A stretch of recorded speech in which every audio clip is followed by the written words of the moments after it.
एक बार एक जवान लड़का गौतम बुद्ध के पास आता है और कहता है, बुद्ध, मेरे मन में इतने अश्लील विचार क्यों आते हैं। मेरे मन में अक्सर काम वासना के विचार चलते रहते हैं, जिनके बारे में सोच सोच कर मैं अपना बहुत सा समय और ऊर्जा बर्बाद कर देता हूँ, जिनकी वजह से मैं शांत नहीं रह पाता और हमेशा ही विपरीत लिंग के प्रति आकर्षण महसूस करता हूँ।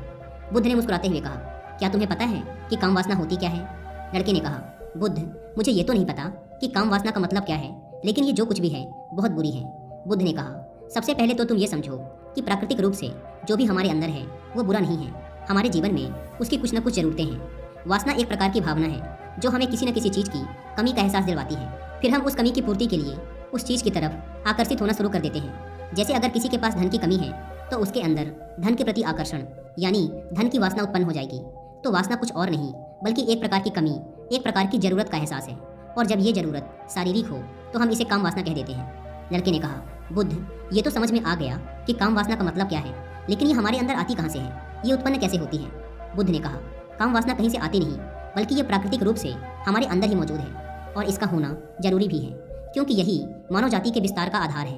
लड़के ने कहा, बुद्ध, जब काम वासना प्राकृतिक रूप से हमारे अंदर मौजूद है तब फिर लोग काम वासना को गलत क्यों बोलते हैं?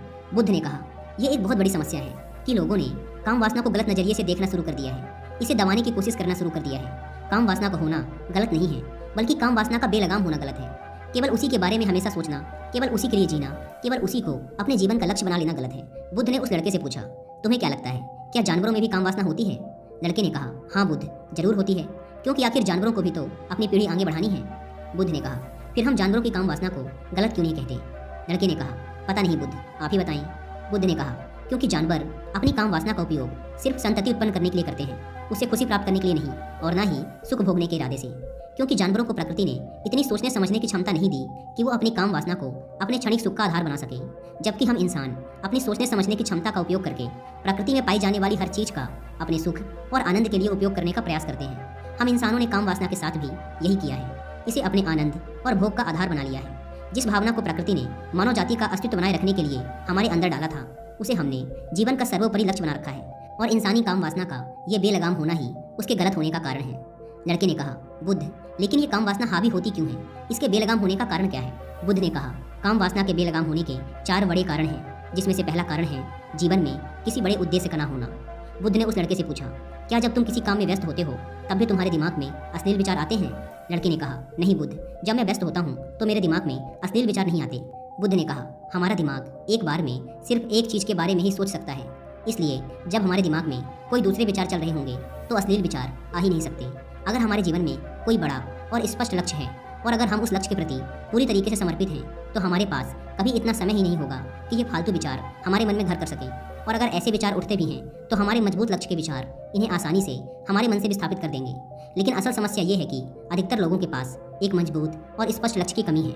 बुद्ध ने कहा, काम वासना के बेलगाम होने का दूसरा कारण है समाज के द्वारा इसे गलत बताकर दबाए जाने की कोशिश करना।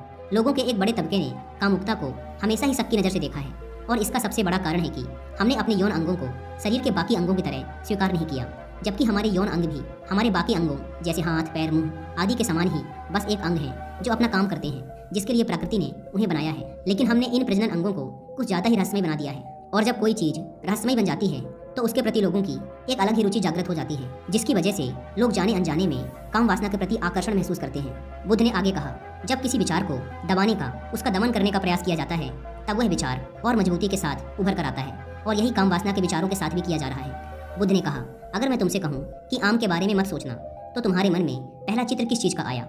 लड़के ने कहा, बुद्ध, मेरे मन में पहला चित्र आम का ही आया। बुद्ध ने कहा, इसी प्रकार जब हम अश्लील विचारों को जबरदस्ती रोकने का प्रयास करते हैं तो वो और मजबूती के साथ हमारे अंदर उठते हैं, इसलिए कभी भी विचारों को दबाने की कोशिश ना करें। लड़के ने कहा, हाँ बुद्ध, ये तो मैंने भी महसूस किया है। बुद्ध ने कहा, इंसानों में कामुकता के हावी होने का तीसरा कारण है हमारा अपने विचारों के प्रति जागरूक ना होना। हमारे मन में कैसे विचार चल रहे हैं हम इस पर कभी ध्यान ही नहीं देते।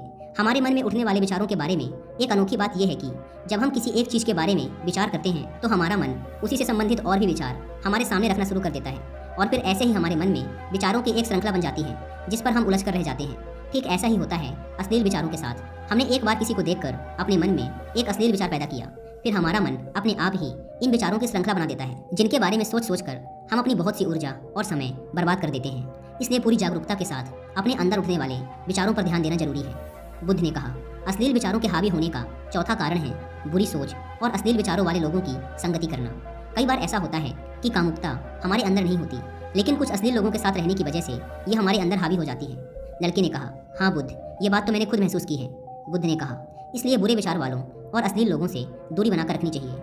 लड़के ने कहा, बुद्ध, ये तो समझ में आ गया कि कामुकता हावी कैसे होती है, लेकिन इसे हावी होने से रोका कैसे जा सकता है। बुद्ध ने कहा, सबसे पहले तो तुम ये समझो कि काम वासना की ऊर्जा को रोका नहीं जा सकता, इसे सिर्फ रूपांतरित किया जा सकता है। और इस ऊर्जा को रूपांतरित करने के दो तरीके हैं, पहला है प्रेम और दूसरा है ध्यान। जब हम सच्चे प्रेम में होते हैं तो हमारे अंदर के कामुकता की ऊर्जा हमारी खुशी और हमारे आनंद में परिवर्तित हो जाती है। लेकिन ज़्यादातर लोग शारीरिक आकर्षण को ही प्रेम मानते हैं, जो कि ऊर्जा का व्यय करता है, रूपांतरण नहीं। काम वासना की ऊर्जा को शरीर के अंदर ही रूपांतरित करने का सबसे सफल तरीका है ध्यान। ध्यान के माध्यम से आप अपने अंदर स्थित आनंद के उस केंद्र में स्थापित हो जाते हैं जिसके सामने दुनिया का हर भोग विलास फीका लगने लगता है। ऐसा नहीं है कि आप ध्यान में उतरने के बाद वो सब सोचने और करने में सक्षम नहीं होते, बल्कि आप उससे ऊपर उठ चुके होते हैं और फिर ये सब हरकतें आपको छोटी और बचकानी लगने लगती हैं। लड़के ने कहा, लेकिन बुद्ध, ध्यान की शुरुआत कहाँ से करें?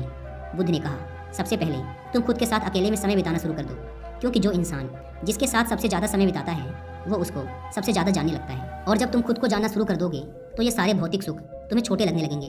और फिर एक दिन ऐसा भी आएगा जब तुम्हारे चाहे बिना तुम्हारे दिमाग में किसी भी प्रकार के विचार उठने बंद हो जाएंगे।